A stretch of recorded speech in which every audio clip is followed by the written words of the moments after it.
where, when you're talking and you're having a conversation with someone, and we're all guilty of this, and they come to you and they may have an issue. And of course, the solution immediately pops into your head and you really want to share it.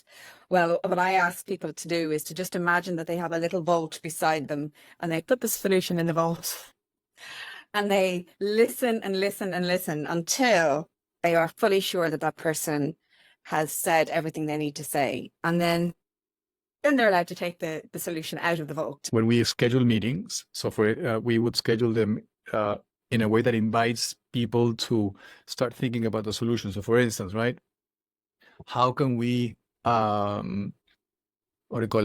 decrease the, expenditures by 10%, right? That's the title of the meeting, and so by the time you get to the meeting, because you had that question of, how are we going to reduce expenditures by 10%, you're going to already come up, with answers. Hi, I'm César, founder and managing director of Dharma Center for Wellbeing, and I would like to welcome you to Re-Engaged at Work, a podcast designed with you in mind to help you improve engagement, retention, and performance through workplace well-being. Now, before we get started, make sure that you click on the subscribe button below so you can be the first to benefit from the wisdom, experience, and knowledge of our distinguished guests. And speaking of distinguished guests, on today's episode from the wonderful Ireland, we're honored to have change consultant extraordinaire and LinkedIn learning instructor sensation, Erin Shrimpton. So, Erin, can you please say hi to our audience before I properly introduce you? Hello, and thank you so much for having me, César. All right. So, besides being a massive, massive Beatles fan, which we will come to that in a moment later on, and that's how Erin won my heart as well. Erin is an organizational psychologist, executive coach, and culture change consultant. Her areas of expertise include organizational development, culture transformation, organizational design, and employee engagement. Erin has shared her wonderful talents with the likes of Toshiba, Innocent Drinks, and the UK Civil Service. And as far as her contributions as a LinkedIn instructor, she has incredibly engaging courses around mindset, job crafting, culture change, leading in times of disruption, and building connection and engagement in virtual teams, which is the topic that brings us together today. And she's gone over like 100,000 learners by now, and she's going to put out a couple of courses in the next 3 or 4 months. So she is a LinkedIn learning instructor machine.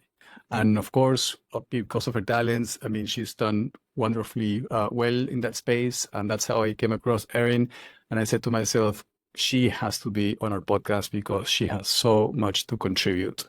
So Erin, again, welcome to Re-Engaged. Thank you so much. Okay, did I embarrass you enough, Erin? Yes, you rendered me speechless, which is kind of unusual for me. Hey, Erin, one of the reasons why I wanted to invite you to our podcast is because, as you know, we are a workplace well-being consultancy that helps businesses achieve, first of all, comply with their legal duty of care or achieve international standards of workplace well-being. And when we go through that process, one of the things that we do is we set up what we call mental health management systems, mental health and safety management systems that allow businesses to identify hazards of a psychosocial nature. And psychosocial meaning the factors related to how work is organized, designed, and managed, and social factors at work as well. And the idea is to, once you identify those hazards that could actually create psychological injury and psychological harm, then you assess the frequency, the severity, the impact of them. And then, of course, you have to put control measures in place to make sure that you minimize or eliminate those hazards. And then, of course, you have to monitor that these control measures are actually working.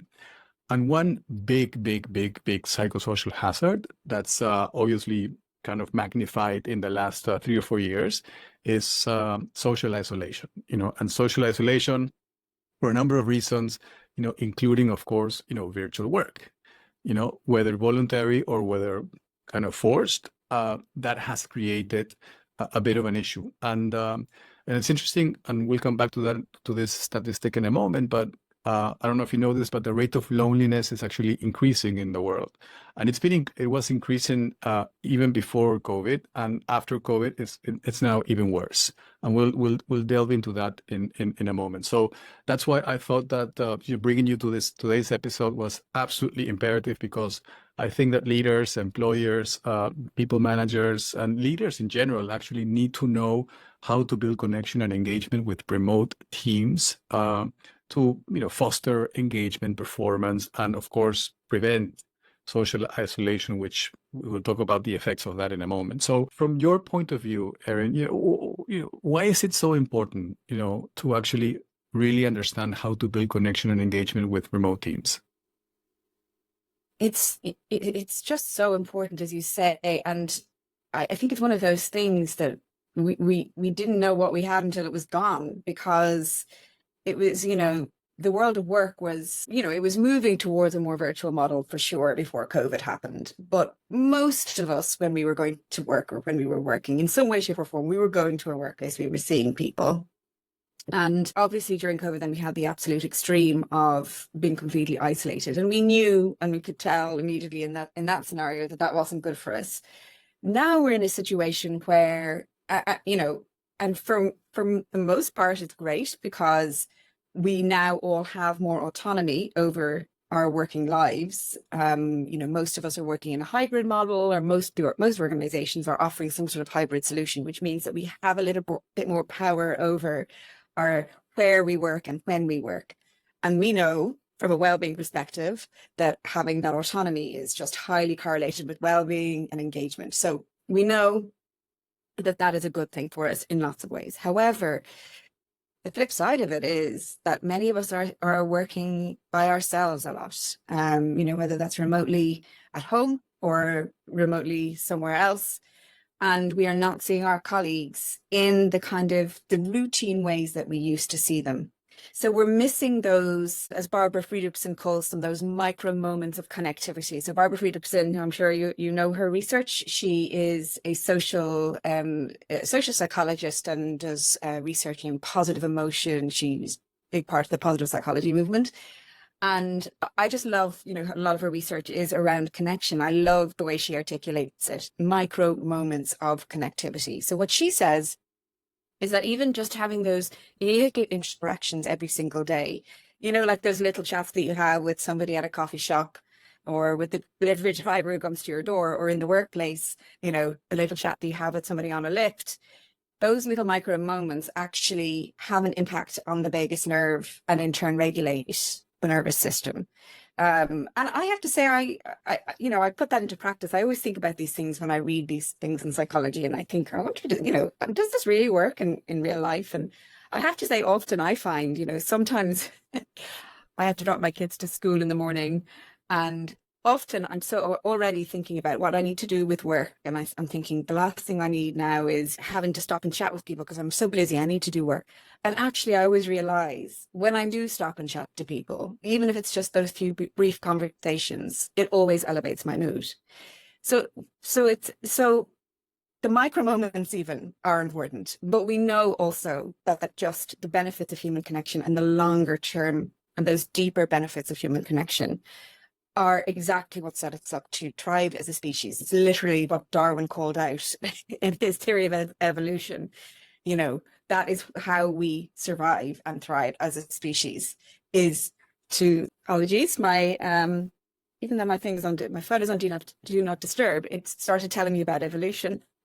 Siri started hearing me and telling me about evolution. So we know that it really is critical for us. And I think we all know it intuitively as well, don't we? So it's all about, the reality is, of course, we're not going back to the world of work has fundamentally changed. And that has been because of the collision of obviously what happened with COVID, but also technology really expediting and allowing us to work virtually in all sorts of ways that we could never have imagined before. And so we know we're not going back to the 9 to 5 in office every day. So how do we make sure that we're still connecting with people on a day-to-day basis and with our colleagues? And, I have an open question in my mind about, and I'd love to hear your view on this, César, but is it that we need to have deep connection with our colleagues? Or is it that we need to make sure we are having connection of some sort every day? I mean, I'm sure of that second one. We do all need to be having connection of some sort. Do we also need to be having deep connection with our colleagues? I think the answer to that is yes.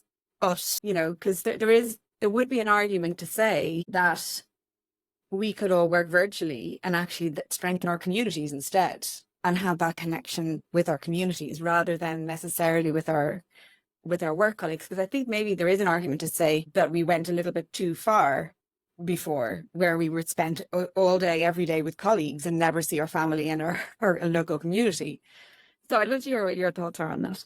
So at the end of the day, my thoughts are just opinions. I come from the IT world, and I love data, and I love, to explore the science behind this, right? And I've been basically exploring the science of social connection for quite a while. And basically, there's some level of consensus that we should be actually socializing between 4 to 5 hours a day. Okay, at a minimum. And let me just clarify what socializing means. Socializing means having a conversation without a defined purpose, without a plan, without some kind of agenda. So you can socialize with coworkers, and you can socialize with, with your partner, with your children, with people at a bus stop. You do not need to go to a pub and get slammed, in order to socialize. That's because that's sometimes the connotation that socializing actually kind of conveys, that we need to go out partying, which is not the case, right? So answering your question about, whether we should whether should we do this with, with our team members, virtually, physically, at home, outside of work, all of the above, right? Now, to add to this, I think it was in 2016, I went to this was a neuroscience conference, sorry. And there were 3 neuroscientists sitting on stage. And during the Q&A, the fellow next to me asked a very peculiar question to one of the scientists. And he raised his hand and he said, "Dr. Mane, if you could summarize the brain in 2 words, what would those two words be?" And I thought it was a kind of a weird question, right? But and then as soon as he finished, uttering that question, the neuroscientist said, "The brain is a social organ," and the 2 neuroscientists that were flanking him were nodding in agreement, because he was saying that as the moment you and I start, to have a conversation about whatever, for instance, about the new song Now and Then from the Beatles, as soon as we start doing that, immediately the brain begins to activate all of its healing mechanisms. The body goes into a state of homeostasis, so it brings back balance in every aspect, in all of our 12 systems. We upregulate our immune system as well, so our white blood cell count actually comes up. So it's just such a wonderful thing, and it's interesting that you mentioned, having those micro moments, right? It's amazing how we've gone from, as you were saying, we've been human beings for the past 3 million years, and we've been socializing the majority of our waking, day, right? And now we come to an age in which we're forcing ourselves at least to have those micro exchanges in order to, and it's so sad. So sad. And so that's the answer, basically. I mean, we have to, as a species, in order to be able to survive and in order to experience higher levels of well-being, we need to socialize. And by the way, the socializing doesn't necessarily need to be physical, okay? It can be virtual as well. So what counts toward your quota of socializing is, physical encounters, virtual encounters, even when you're texting someone, that counts as well. And behavioral scientists are suggesting that we should be using emoticons as well, appropriate emoticons. There's so many instances in which you can use the poo emoticon, right? I mean, so you can joke around. What doesn't count as socializing, though, is when you go on Facebook to check your ex's Facebook page to see whom he or she is dating. That's not socializing. Actually, that's kind of creepy, right?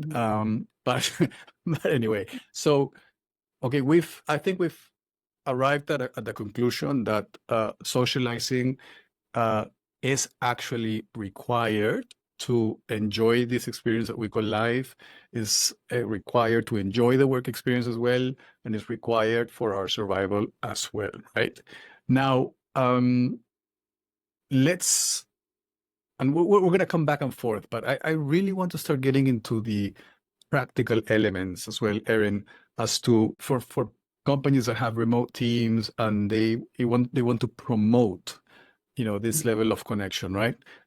What would you suggest to them? So there's one thing that I always say that, there's of course, there's plenty of ideas that we've all heard of over the last few years, like Zoom pizza evenings, virtual drinks, virtual bingo nights, all of the rest of it. So there's lots of great ideas out there to get people to connect virtually. But the one thing that I keep coming back to is that, and something that I observed over my time in working in culture change programs, well before the pandemic, was that when you give people something meaningful to work on together, that is where they connect at a deeper level.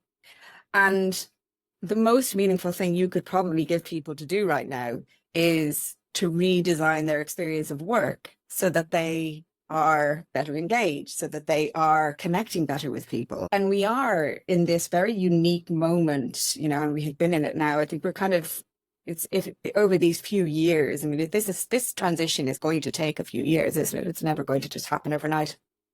We have this unique opportunity now to design our ways of working, redesign our ways of working to fit for us as human beings more than, if you think about the way we used to work, yes, in lots of ways it was practical and it was helpful insofar as it gave us a routine that we didn't have to think about, and I quite like that to a certain extent. I'm sure lots of us will be thinking, oh, actually, in a way, it was quite nice to be able to just get in the bus at the same time every day and go to work. Didn't have to think about it. But now we have this opportunity to redesign work. And Sadal Neely, who is a Harvard business professor, I'm sure you know her work all about remote working. She cites some research from Hackman and Wageman, organizational psychologists, all about the design of work, that you mentioned earlier. And I think it's so fascinating. What they talk about is actually the success of a team is something like 60% down to the work that you do in designing your ways of working before you even start the work. Then 30% is down to how you launch it, and 10% as to how well you coach your team. And I think a lot of people will think it's more to do with coaching. And I do think of it as an important 10%. But that says to me that, we need to be really focusing in on that 60%, and not that any of us are in a position to down tools and just, start thinking about how are we going to redesign our team, how redesign our team's routine. But if we can even just have a little bit of focus on that and get together as a team, work collaboratively, for any team leader listening, I always encourage as much collaboration when it comes to redesigning ways of working as possible, for a couple of reasons. Firstly, it shouldn't be on a team leader's shoulder to come up with these solutions. We're in unprecedented territory here. Nobody knows how this is going to play out. Actually, we should all be coming up with it together. But also, and coming back to your original question, when people get together to work things out together, that's when they really, first of all, when they feel that responsibility, they come up with great solutions, but it's also when they connect better together as well. So that would be my ultimate kind of golden nugget of advice for getting people to connect better at work. In a way, it's a bit meta, because it really saying, encourage people to work this out and find a solution for it. And in doing that, they will connect better together. So did you mention the phrase job crafting, or? I probably did. I often talk about job crafting. No, it's just I don't think you actually mentioned the phrase, but I believe it's job crafting. I mean, because I've heard this before. Yeah, okay. Yeah. That's sort of partly what I mean, really taking a step back and thinking about, when job crafting is all about designing your role and designing your job to make it more meaningful and engaging for you. And you can do that at a team level. Yeah. Okay. So I like the idea of making sure that your team members are, collaborating, toward a specific task or a specific goal. And it's great to see, right? And especially if they are actually working on something that utilizes their strengths and utilizes their talents and utilizes their skills, which is even better. Yeah, I mean, that should be the whole point, right? Now, remember the definition of socializing, not having an agenda, not having Yeah. any kind of, so again, I just want to be clear. I'm totally for the job crafting, and I'm totally for making sure that whatever projects need to be executed, that you match the right kind of people and make them work together, etc. That's on the one hand. And on the other hand, what activities would you recommend for people to get to know each other at a more personal level? And by the way, there's a cultural element to it as well, right? Because as you know, I'm Latin American. I don't have a problem oversharing, personal stuff, because that's how we are, right? And but in the Anglo world, it's a little different. It's interesting how when I moved to England in 2008, I was given a book called Watching the English, The Hidden Rules of English Culture. There we go, written by Kate Fox, right? And Brilliant book. and there was a whole section on salutations and greetings and stuff like that.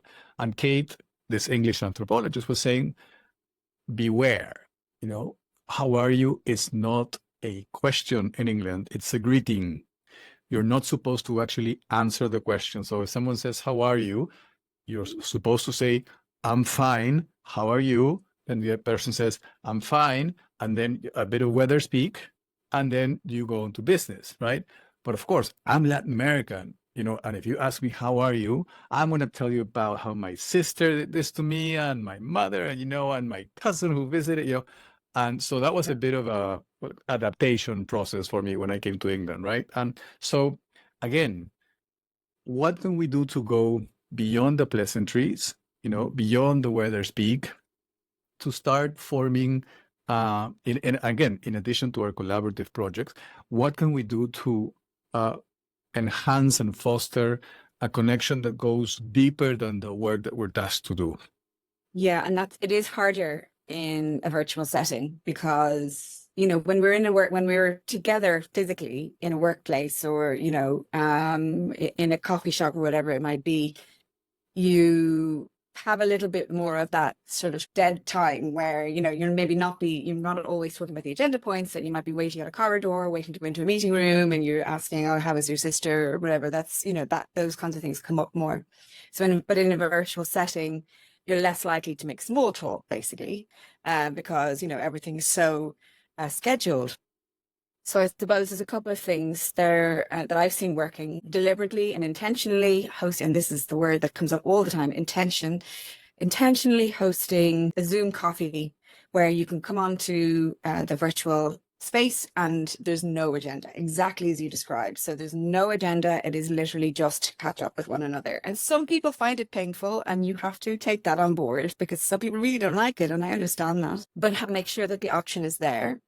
And I think, where there is the option for you to get together.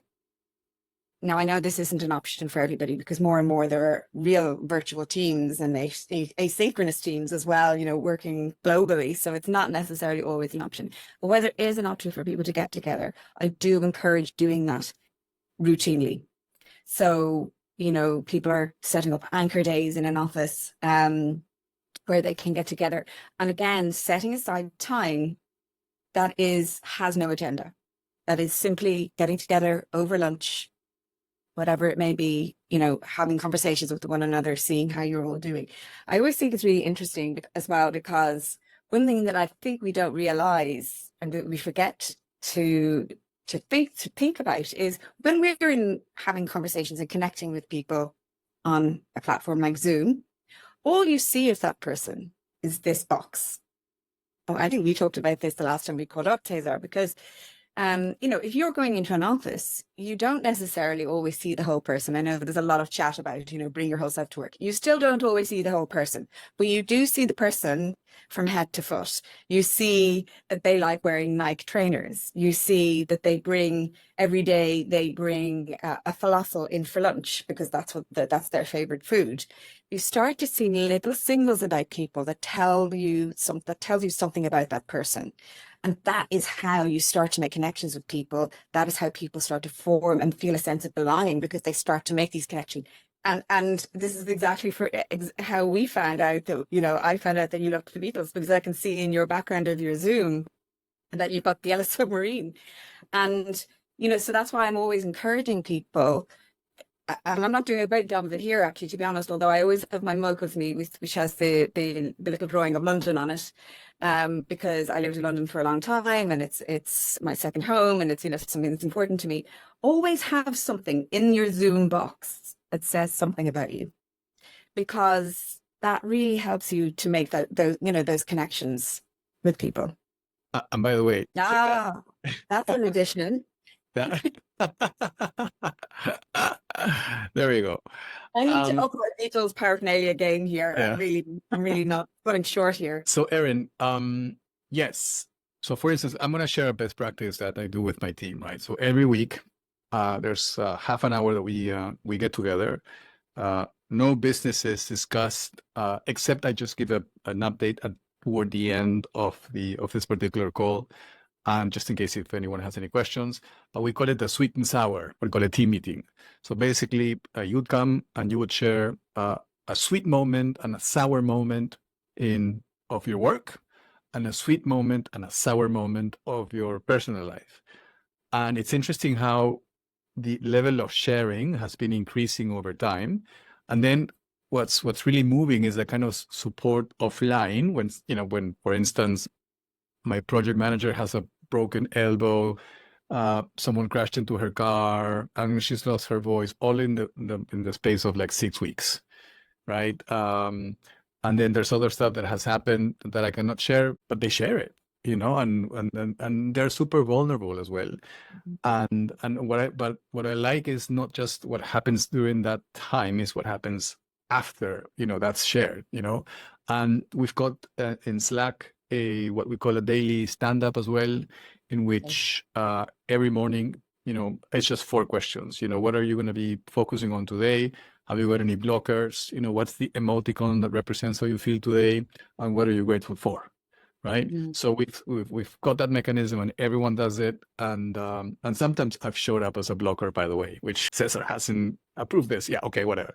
And then, but there's another element as well, which is, aside from setting specific time aside for these kind of activities, is I call it the well-being checking, right? So it's about having and you don't really actually need an hour for this.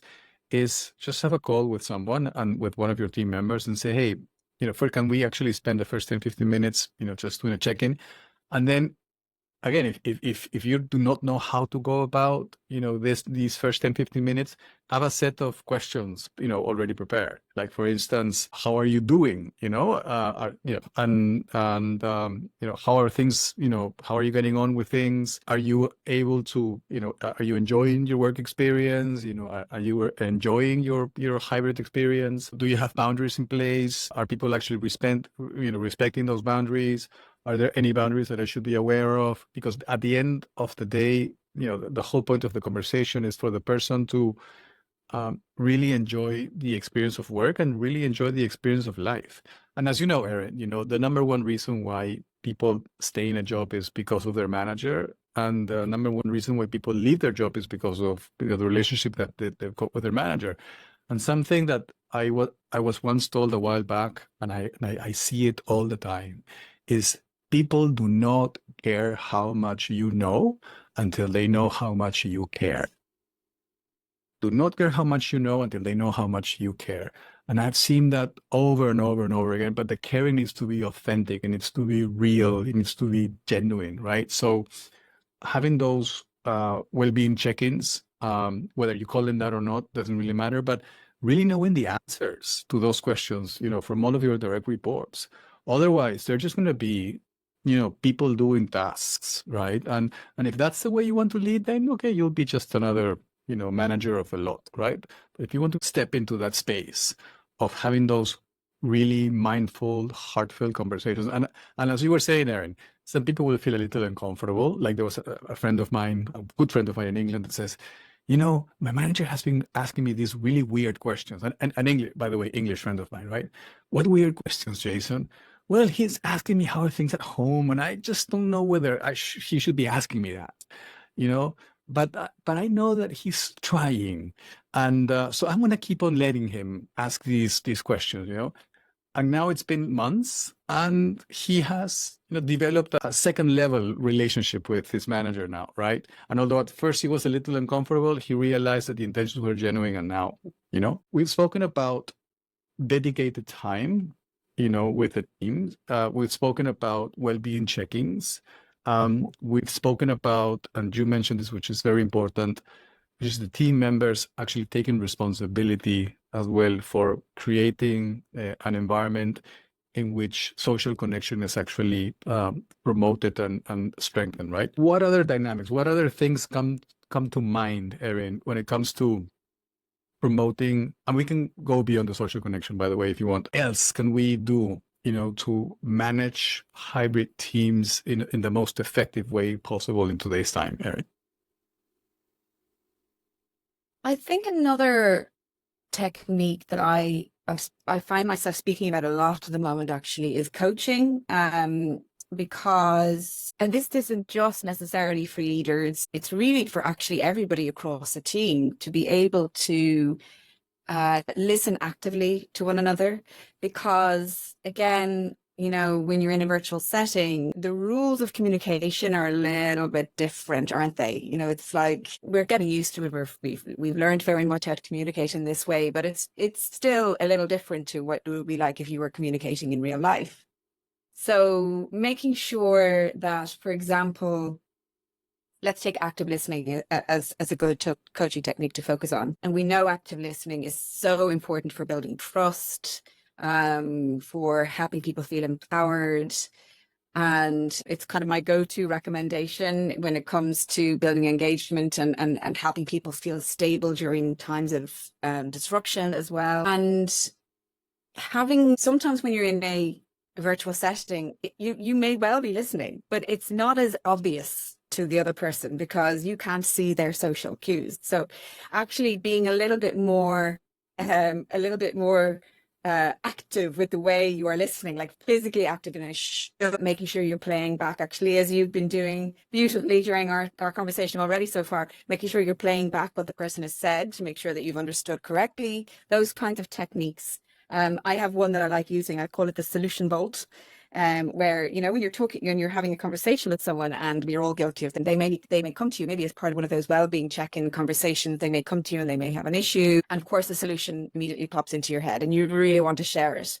Well, what I ask people to do is to just imagine that they have a little vault beside them and they put the solution in the vault and they listen and listen and listen until they are fully sure that that person has said everything they need to say. And then they're allowed to take the solution out of the vault and share it if they really need to.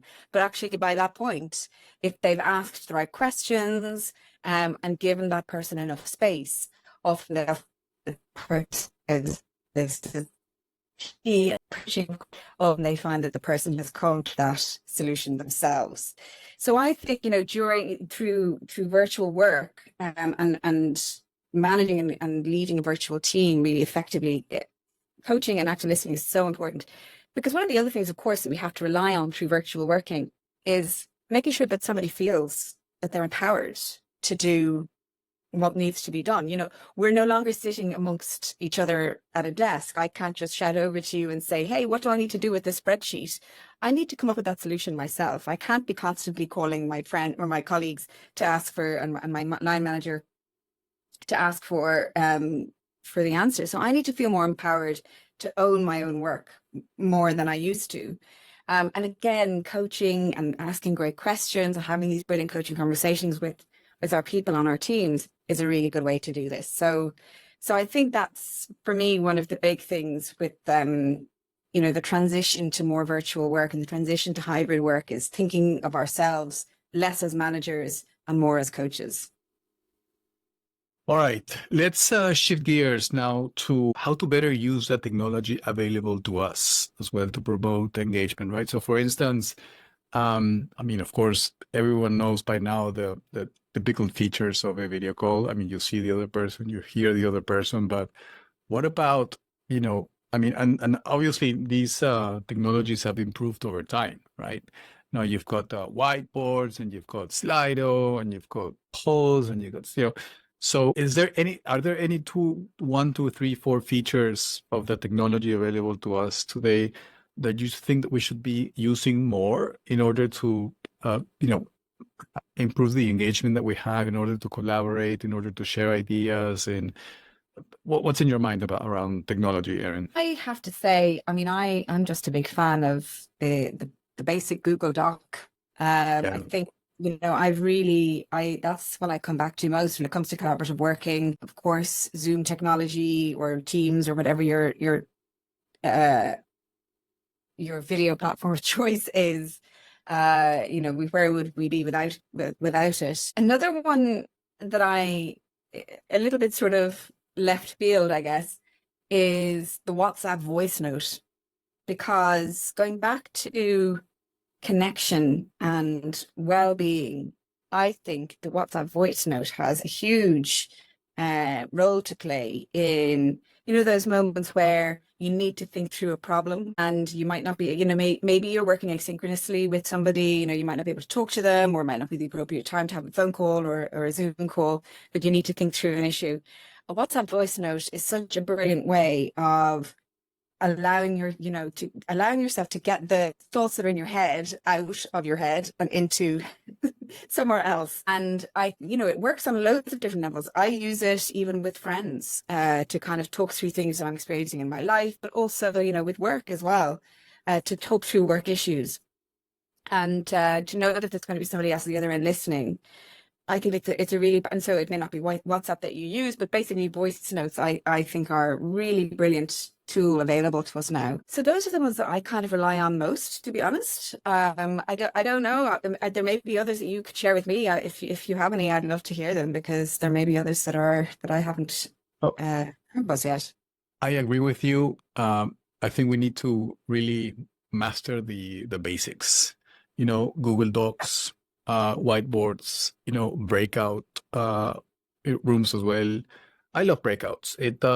And because it does really break the monotony of just sitting down and just listening to someone, and all of a sudden you are shoved into a virtual room with, two other people, and now you have to be active, right? And then you have to go back and start sharing. And so I know there's a lot. And now every time I open Teams or Zoom, I get notifications of new features like AI companion and AI this, and and that's fine. But let's just master the super basics: voice notes over WhatsApp or whatever technology, whiteboards, breakout rooms. Let's really use them, to the best of our abilities, and then we can perhaps start migrating into something else, right? Now, something that, and I'm going to embarrass myself by saying this. So, we're having a physical meeting with someone, and then someone joins virtually. And I remember my first virtual experience. I mean, actually, it wasn't a meeting. I was facilitating a session. The year was 2008, and I absolutely sucked. And actually, it showed up on my feedback, what do you call it, form. I had 12 people in the room, and I had like 6 or 7 people that were attending virtually. And even though they had all this wonderful technology, cameras that would follow me around and stuff like that, but because I've been facilitating for a while, just purely, kind of in-person sessions, this was my first hybrid one. I completely neglected, I mean, it was embarrassing. People would have to like tap me on the shoulder or just say, hey, I think someone wants to speak, or hey, have you asked John or Mary what they think? I would blush every time, someone would tap me and remind me that there were people present, virtually. I've gotten a lot better at that, because now it's like you said, I'm very intentional about, okay, this is a hybrid meeting. There's going to be 4 people, and I know their names, I know their backgrounds, I know this and that. And I have little tricks. Like, for instance, when I start the meeting, the first ones that I actually invite to speak are the virtual guests. So it's like I always prioritize the virtual guests over over people in the room. So from your perspective, Erin, any ideas, any suggestions as to, how to manage hybrid meetings so that we are more inclusive when we manage meetings of this nature? I think you've just kind of listed it all, really, because I think it's a lot to do with, exactly to use the word that you just used there, is inclusivity. It's a lot to do with making sure that the people, and who are dialing in whatever way, feel that they can contribute. So one other way one thing I quite like to do when I'm working either with a hybrid team or working on an ongoing basis with a team, is to make sure that, well, first of all, that people have a really clear agenda in advance. That's kind of again, back to basics, but like, we need to make sure that people understand what we're going to be talking about and what kind of the order of the meeting is going to be, that they have all the papers that they need. But also, if there's going to be an opportunity to, as we call it, brainstorm in the meeting, that people have that information in advance so they can think and reflect, because it's much harder to contribute when you're dialing in virtually to a brainstorming session. And actually, what I often encourage people to do is to split meetings like that into 2 sessions. So you have the first session where you have a conversation, and then you allow whatever it may be, 24 hours to pass, open up a Google Doc. This is where I use these Google Docs. Open up a Google Doc for people to contribute their ideas in that way, rather than, because sometimes people, if they're dialing in virtually, they just don't necessarily want to speak. It's not the right forum for them, but they can contribute in different ways. So have a think about how people can contribute. I call that brain sharing rather than brainstorming, because it's just a bit more calm. And then you get back together, at whatever the interval is, and, encourage people to kind of close up what you've all discussed and decided upon. But it's just, as you say, using intention, just those little techniques to make sure that people feel that they can contribute, that they are included. Speaking of preparing and knowing, the topic in advance and what's, what you're trying to solve. I remember during the time that I was working for Microsoft, that Bill Gates actually suggested to us that when you meet with someone, before virtual meetings as well, or if you meet with a group of people, make sure that everyone knows, what will be discussed, what the objective of that meeting is, and make sure that everyone has the relevant information to actually even come with a decision already in mind, when you meet, because the meeting is not about getting up to speed. It's not about learning about the issue. The meeting is about, solving the issue in the first place.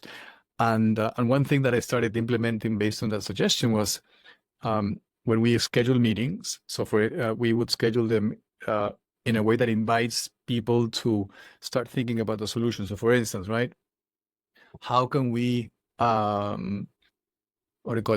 decrease the expenditures by 10%, right? That's the title of the meeting, and then you would kind of in the body of the meeting, you would highlight, the items that need to be taken into account, right? So by the time you get to the meeting, because you had that question of, how are we going to reduce expenditures by 10%, you're going to already come up, with answers, as opposed to what you were saying. If you pose that question in the meeting, it's like, oh, I got to think about this, right? And what's really interesting, and I do want to highlight this bit, Erin, because I've been amazed by the process of creative thinking, right? If I were to ask you a question, like you've probably had the experience of trying to remember the name of a book or the name of an author or the name of a song, and it just, the name didn't come to you, the name of the song didn't come to you, and you're going like, oh my gosh.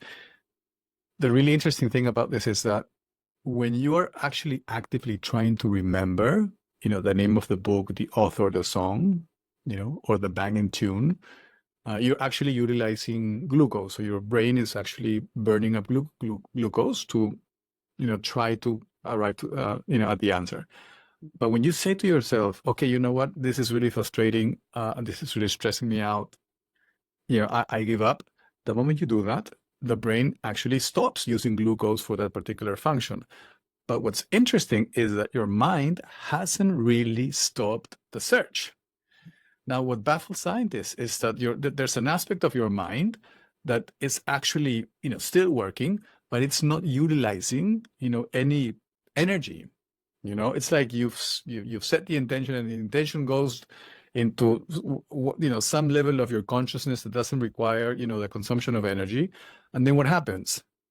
all of a sudden you're taking a shower, you're driving your kids to school, you're going to the supermarket. And usually when you're relaxed and chilled out, that's when the information comes to you. Right? Yeah. So that's the beauty of the creative process. And what you've highlighted is, yes, indeed. So present the issue, task, problem, whatever. Okay. Let the consume a little glucose, to try to find the answer to that particular predicament, challenge, difficulty. And then, relax, let go of the problem, right? And then let the inner workers of the mind, do the rest. And then by the time you meet virtually, hybridly, whatever, you're going to be able to, make a significant contribution, right? As opposed to facing the problem or the challenge right there on the spot.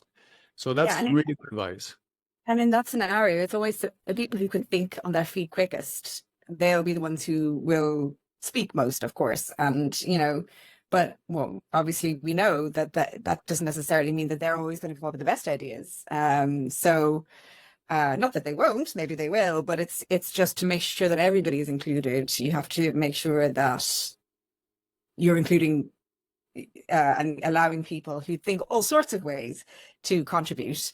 So, so yeah, I'm a real fan of making sure that people get time to reflect outside of a meeting setting. Erin, something that you mentioned as well, because I do want to come back to this point, is when you meet with someone virtually, you get this experience, this is what I say to my team as well. When we're interacting with clients, they're building a perception of the level of our service, of our capabilities, of our skills, of our knowledge, consciously or subconsciously, when they're in looking at that screen. I mean, I've got, my project managers, half of, the clients that we work with, we don't know because, physically, because they're, abroad or we haven't actually traveled to their site.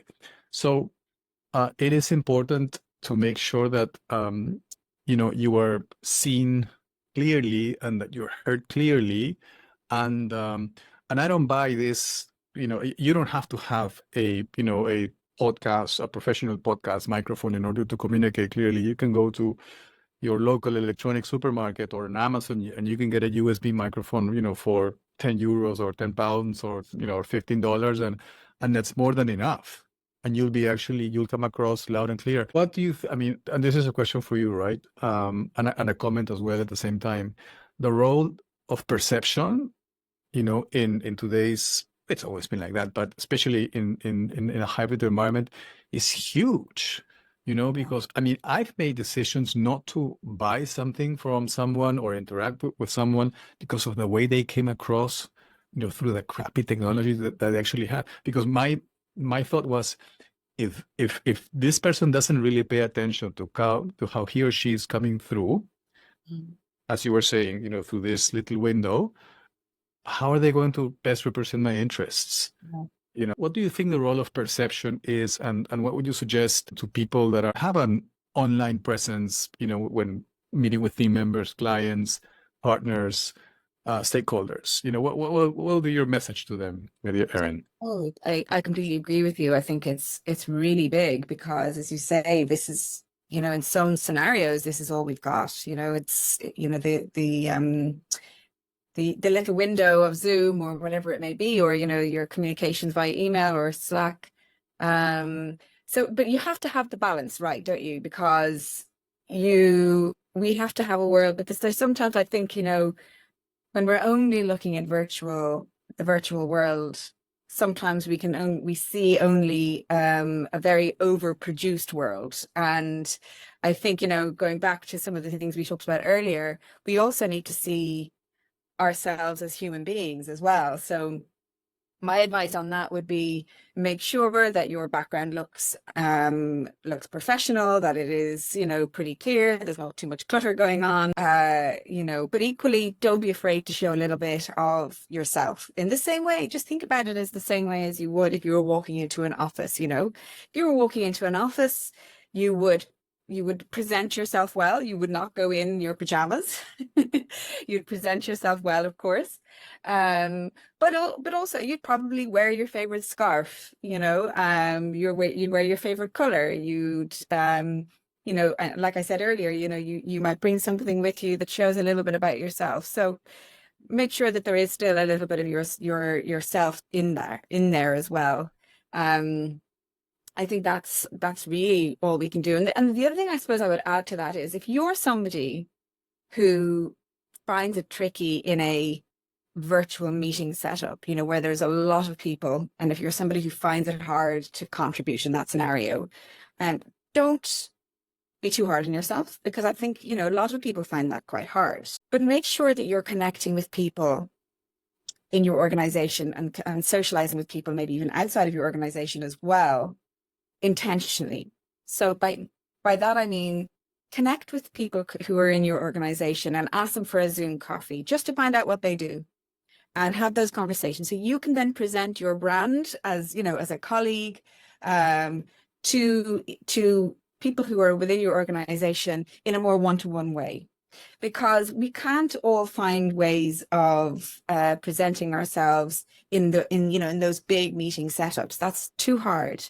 And we aren't getting as many opportunities to meet other people on the lift or to meet people down in the coffee dock. You know what it would have been like in big organizations previously. You'd bump into people in the queue for a coffee or in the lift. We're not getting those opportunities anymore.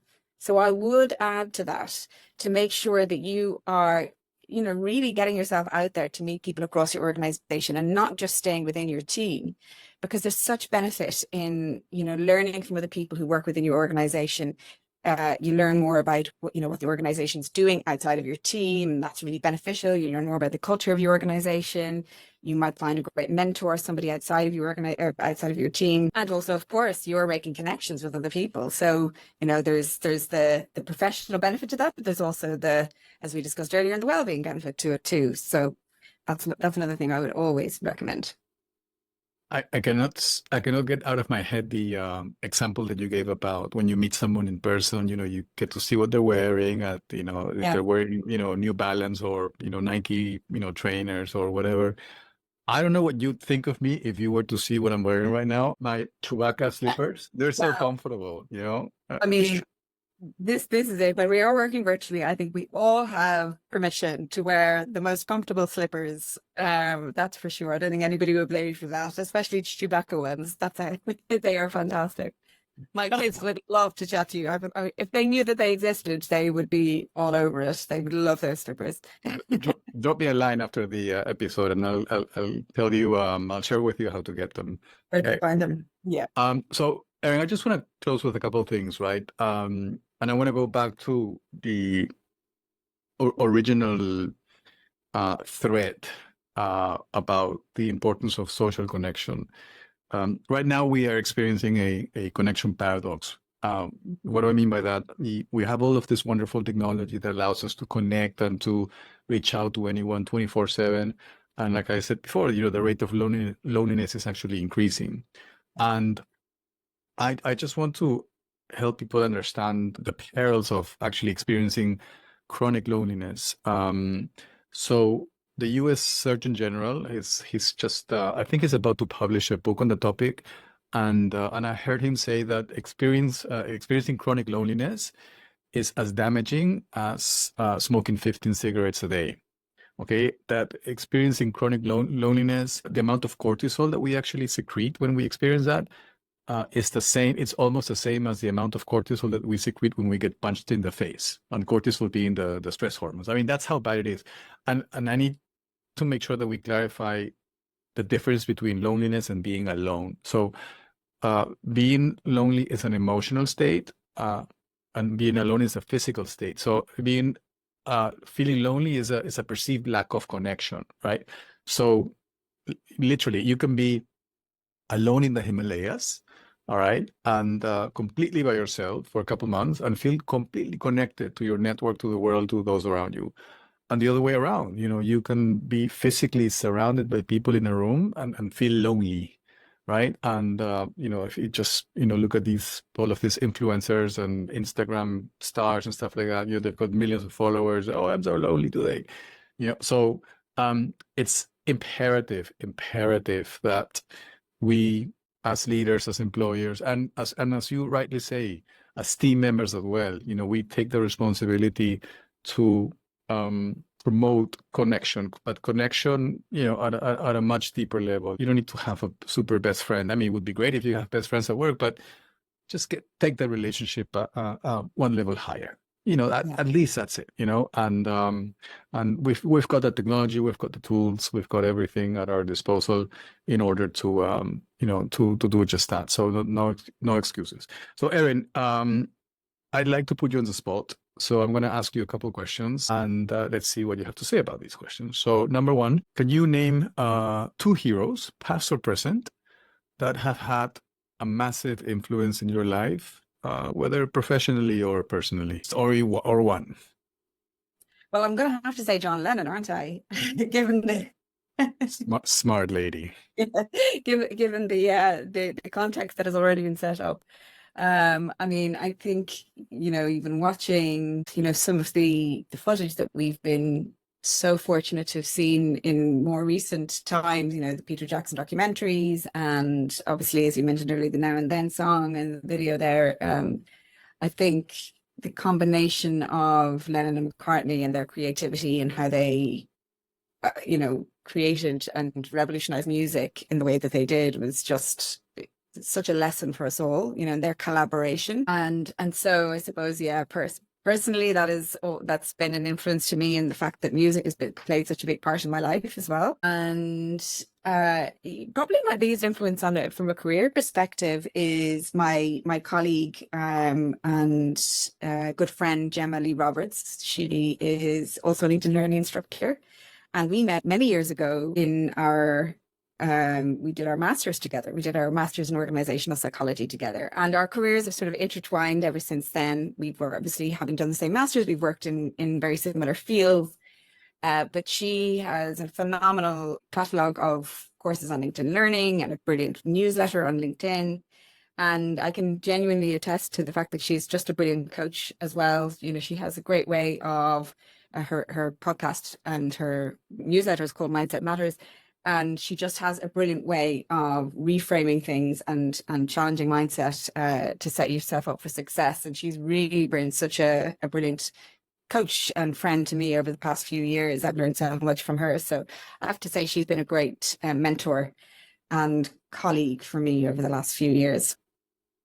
I love your answers. And actually, let me share something with you, given our infatuation for the Beatles. So a couple days ago, or was it last weekend, I was rewatching certain segments of Get Back, of the Disney documentary on the recording of the album Let It Be. And George Harrison plays, people have the perception that George Harrison, was not a significant contributor to the Beatles catalog because of the number of songs or whatever. He flourished toward the end of the Beatles, career. But it's interesting, and I kind of knew this, but seeing it in action, it just completely blew my mind. And this is in connection to psychological safety. For instance, John and Paul would be trying out different harmonies for "Don't Let Me Down," and they would be singing, and I would kind of feel myself, no, actually that doesn't sound quite right, and then George actually would step in and say, can you please stop doing that? It's actually awful. I mean, can you imagine talking to John Lennon and Paul McCartney and say, can you stop doing that? It's awful. I mean, he literally said this. I wish we had a tape recorder, so you can listen to yourselves, because as soon as you listen to yourselves, you will be throwing that rubbish out. Can you imagine talking to John Lennon and Paul McCartney? I mean, that's psychological safety in action. Go.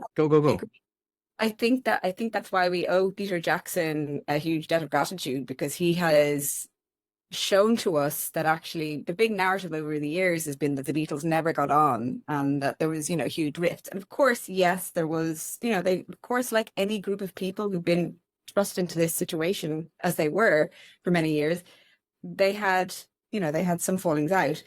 But what that show really demonstrated for us is that actually, no, they had their falling out here and there, but actually they had a really tightly knit group, and that enabled huge creativity. And that was, as you say, the basis of that was because they had psychological safety amongst the group. And it was just phenomenal. And I agree, because even later on in the documentary as well, I loved the scenes where John Lennon and sorry, George Harrison was showing John Lennon some of his work, you know, that he'd been writing, and John was kind of mentoring him. And because I agree, sometimes I find it hard to answer who my favorite Beatle is, because some of George Harrison songs are my favorites. You know what? I'm getting goosebumps just listening to you, because I've been going through that journey myself. And of course, I would never say who my favorite Beatle is, because I don't have a favorite Beatle, but they just bring such a unique contribution, you know, to the Beatle experience, that they're all my favorites because of the unique contribution that they actually, you know, bring. And George, he's been my special one for a number of reasons that I'll share with you later on, my dear Erin. Okay, and second and last question. Please complete the following sentence. The world would be a better place if... Wow, there's a lot going on in my head here. How will I answer that question? The world would be a better place if, well, I mean, it's the theme of what we're talking about today. But if we could all find more ways to connect with one another at a human level. Beautiful answer, Erin. Beautiful. I noticed the glucose consumption. Yeah.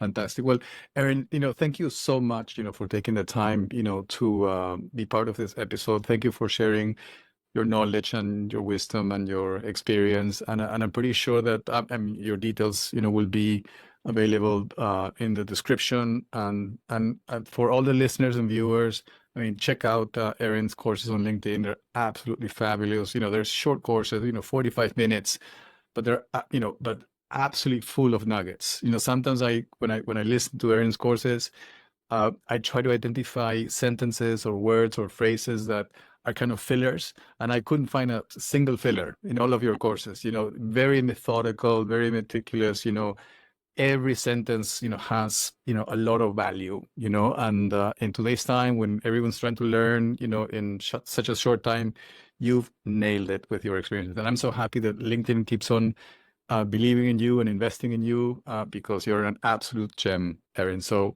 again, thank you for sharing your talents with the world and with our audience here at Re-Engaged at Work. And hopefully I'll see you in a future episode. I would love to. Thank you so much. I feel like we've only scratched the surface today. So thank you so much. The same to you, César. Thank you for sharing one of your nuggets of wisdom with me today. I've learned as much as I've shared today. So thank you. All right. See you later, Erin.